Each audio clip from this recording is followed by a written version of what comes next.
अरबों साल पहले नल ने एक सिम्बियोट ड्रैगन को बनाया था। फिर 6th सेंचुरी में वो ड्रैगन अर्थ पर आया ताकि अपनी दहशत बढ़ा सके।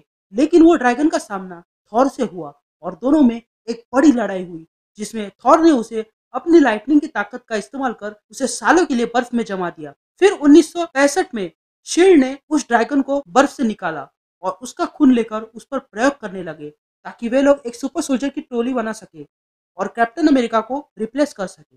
लेकिन खून की जांच करते वक्त उन्हें पता चला कि ये चीज अगर किसी जिंदा व्यक्ति के साथ जुड़ जाए तो वो चीज उस इंसान को खूंखार बना देती है। लेकिन फिर भी शील्ड ने उस प्रोजेक्ट को आगे बढ़ाया और उस प्रोजेक्ट का नाम रखा सिम सोल्जर्स और इस प्रोजेक्ट का हेड था निक फ्यूरी।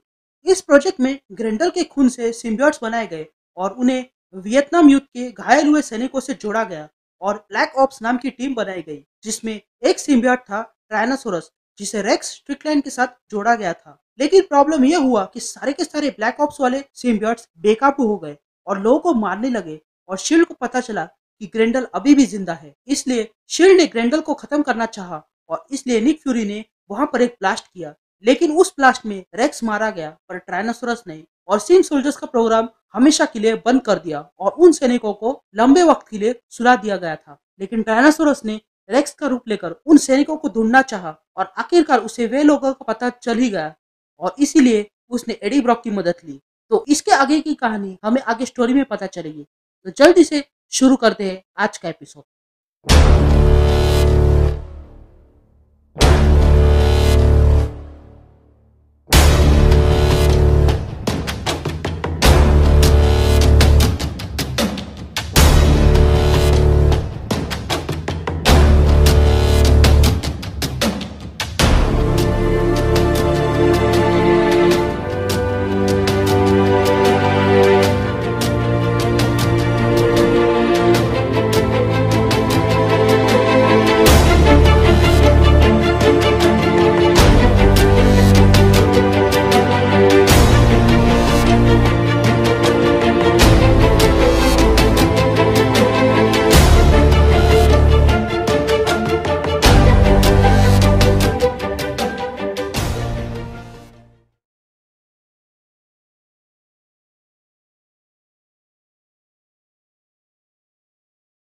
कहानी की शुरुआत में हम रेक्स को देखते हैं जो अपने वेयरहाउस में बैठकर खुद का वीडियो बना रहा था और कहता है, मैं हूँ रेक्स स्ट्रिकलैंड और अगर तुम मुझे सुन सकते हो तो इसका मतलब ये है कि मैं मर चुका हूँ। तभी रेक्स कुछ फोटोज निकालकर अपने डेस्क पर रखता है और कहने लगता है कि सच्ची बताओ तो ये रिकॉर्डिंग कोई सुनने वाला नहीं है, क्योंकि जो इसे सुन सकता है वो मेरे ख्याल से अब तक मर भी चुका होगा।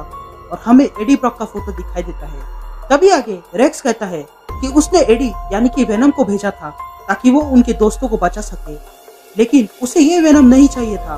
उसे तो फ्लैश थॉमसन यानी कि एजेंट वेनम चाहिए था, क्योंकि उसके पास कुछ खास मिलिट्री ट्रेनिंग है।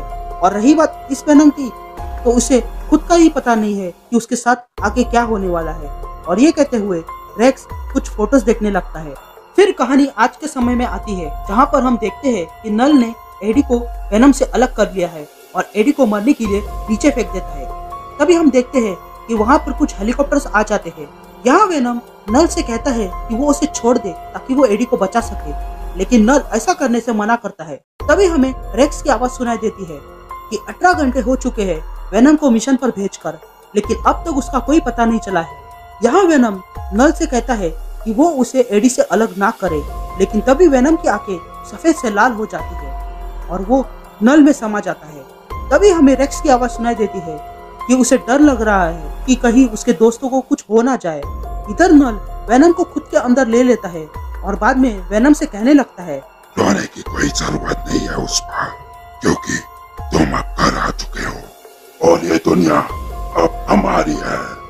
यहाँ एडी नीचे गिर रहा था और उसे पूरी तरह पता चल चुका था कि उसका आखिरी वक्त आ चुका है और वो चिल्लाने लगता है कि कोई तो उसे बचाए।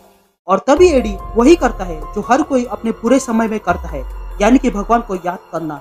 एडी तुरंत गिरते हुए अपने हाथ जोड़ लेता है और ऊपर वाले से प्रार्थना करने लगता है, हे परमपिता, मैं जानता हूँ कि मुझे काफी वक्त हो चुका है आपसे बात करते हुए, लेकिन मैं यहाँ आज आपसे मुझे बचाने को नहीं कह रहा हूँ। मैं तो सिर्फ यही चाहता हूँ कि प्लीज आप मेरे बेटे को सुरक्षित रखें।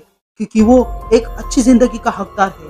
तभी हम देखते हैं कि सिम्बियोट ड्रैगन ने पूरे शहर में आतंक मचाया हुआ था। लोग इधर उधर भाग रहे थे। सारे हीरोज उन सिम्बियोट से लड़ रहे थे। कहीं कैप्टन अमेरिका लड़ रहा था तो कहीं स्पाइडरमैन और कहीं वॉल्वरिन।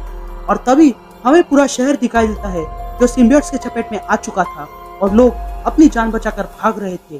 फिर सीन शिफ्ट होता है और हम डिलन ब्रॉक को देखते हैं जो बंकर में बैठकर एक फ्रीक्वेंसी के जरिए आयरन मैन को कांटेक्ट करता है और उसे पूछने लगता है कि उसके डैड कैसे है। आयरन मैन ने सारी बातें सुनने के बाद डिलन से पूछता है ये फ्रीक्वेंसी उसे कहाँ से मिली, जिस पर डिलन कहने वाला ही था कि आयरन मैन समझ जाता है कि उसे ये फ्रीक्वेंसी स्पाइडरमैन ने दी होगी और वो स्पाइडरमैन पर गुस्सा होने लगता है और डिलन से कहता है कि ये एक सीक्रेट फ्रीक्वेंसी है और तुम्हें यहाँ नहीं होना चाहिए और उसे टीवी देखने का हिदायत देता है और कनेक्शन कट कर देता है। तभी डिलन परेशान होकर वेनम को कांटेक्ट करने लगता है।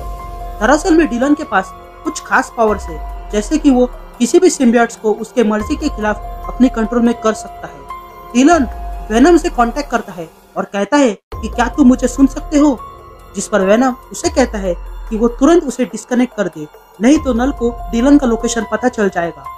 और ये कहकर वो कनेक्शन कट कर देता है। ये सब कुछ हो जाने के बाद डिलन काफी टेंशन में आ जाता है, लेकिन तभी उसे टीवी पर दिखाई देता है कि किस तरह नल ने एडी से वेनम को अलग किया है और ये देखकर डिलन शॉक रह जाता है। यहाँ एडी गिरते हुए देखता है कि पास में एक हेलीकॉप्टर सिम्बियोट ड्रैगन से लड़ रहा था।